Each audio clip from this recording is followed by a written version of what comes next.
مجاهد او په دې جګړه کې وفات شوی دی. دا زما مور ده او دین په دنیا سره مشي مورکه خې صحت مخدای کړی دی ان شاء الله.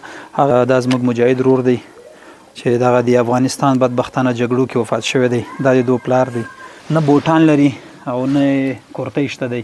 دا واړه واړه ماشومان دي تنه ان شاء الله د دو به حتما موږ غم خورو د دو سره به کومک دا وړي واړه واړه بچي.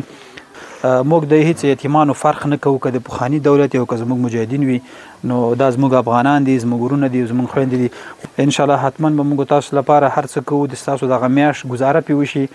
تدی د شایستو سترګو برسي را نظر کښته کړه، تدی د شایستو سترګو برسي را نظر کښته کړه، زدی د ښکلا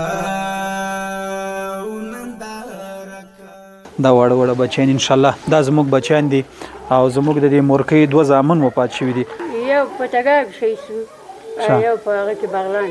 تدی د شایستو الله رب العزت دې په ټولو مسلمانانو باندې رحم وکړي.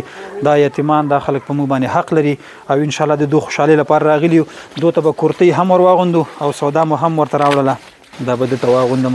شابس یې دلته واغوندله. چاچی دننه که چاچی دننه که شابس یې د شایستو سترګو برسي را نظر کښته کړه، تدی د شایستو سترګو برسي را نظر کښته کړه، زدی د ښکلا هر یوې ته مو بوټان هم راوړي دي. دې ټول ته بوټان راوړي. مورکۍ تاسو په موږ باندې حق دی. دا ستا شولې ښه شاباسي. دا ستا بچی صحیح دی. دا ستا شولې ښه آفرین. دا ستا مورکۍ صحیح دی. تا ته مې یو ښایسته ټیکری هم راوړلو ګرم. دا زما مور ده او دین په دنیا.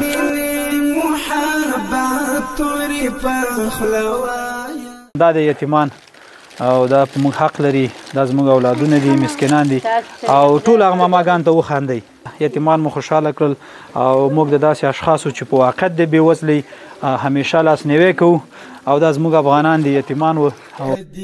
د شایستو سترګو برسي را نظر کښته کړه، تدی د شایستو سترګو برسي را نظر کښته کړه، زدی د ښکلا